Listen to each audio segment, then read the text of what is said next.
I've got one question here that I put to the panel. Ian, in your presentation, you mentioned how games were now reaching a much broader demographic of people. Everybody was playing. I mean, a friend of mine who was a broadcaster, Adam Singer, in the UK, once famously said that 3 years ago now, before the Nintendo devices had come out, he said games are 2 levels short of a medium. And what he meant by that was that if there was more varied content on the games platforms with that kind of interactivity, it would actually become probably a dominant medium through which all sorts of information, education, as well as entertainment would be purveyed to people. My question is to both of you, how far do you think there is to go in terms of broadening the content that's appearing on games, in the games idiom? Well, I already think there's something for everybody. Everybody has their particular tastes. Clearly the industry was started by boys making games for boys, but over the years, and it is not that many years, remember it's only 30 years old, the technology has improved, the experience has improved, and the demographic has widened, and the choice has come about as more people have wanted to get involved in making games, and they make their games for a new audience.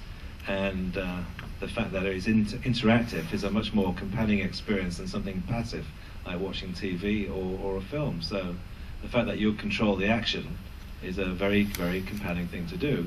And the fact that we're able to play games socially now has made the thing much more broad.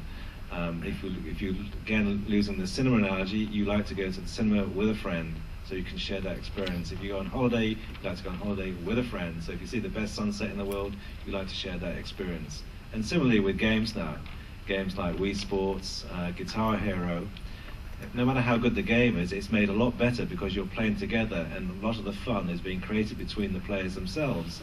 So the game was all not a backdrop, but it's only part of the equation of the enjoyment factor. So, the games will continue to find new markets by diversity and broader range of consumers coming in to make games will help spur on that diversity of content. So you get housewives called soccer moms in the US are playing games, premium casual games, which they download onto their PCs.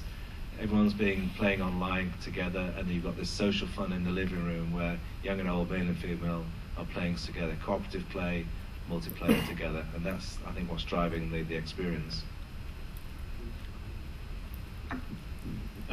I'd sort of echo Ian's comments on that most human beings have been touched by games in some way. There's been an interesting development over the last few years, is the kind of explosion of the girl gamer market. It's just sort of an example of how the content has been kind of widening towards different demographics.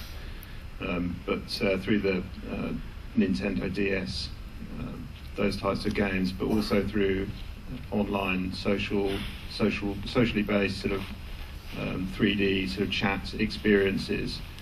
And you can see that through the development of things like Club Penguin.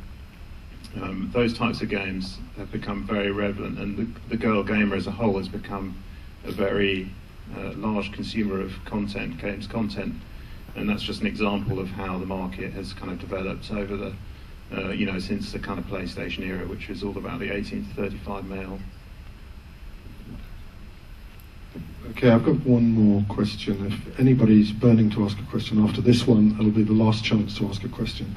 But both of you talked about the value chain, the way games are going. We saw that at the top end of the market, the console games, which are still about 80% of the whole games market, are bringing in the big money. But we also heard from Ian that 100 people working for 2 years is not abnormal You know, budgets of $20 million are not abnormal now in the games industry. So the thing about the games industry, it used to be something everybody could get into. I mean, there's that stereotype of games people starting in back bedrooms, and you said it yourself, making games for a small amount of money. Now, what are if you are creative and you're into games, there are things out there that are beginning to allow you to make games using downloadable software and tools off the internet. But if you're now in Europe and you're in the games industry and it motivates you to do something, as indeed it does a lot of people, otherwise there wouldn't be 81 courses in the UK for studying games, all very popular, even if they aren't much good in turning out people that the games industry needs. So what are the problems that a person who wants to get into games faces in Europe, taken that a lot of the publishers now are very much Japanese or American-based publishers, and that we have very few routes to market through our own channels in Europe?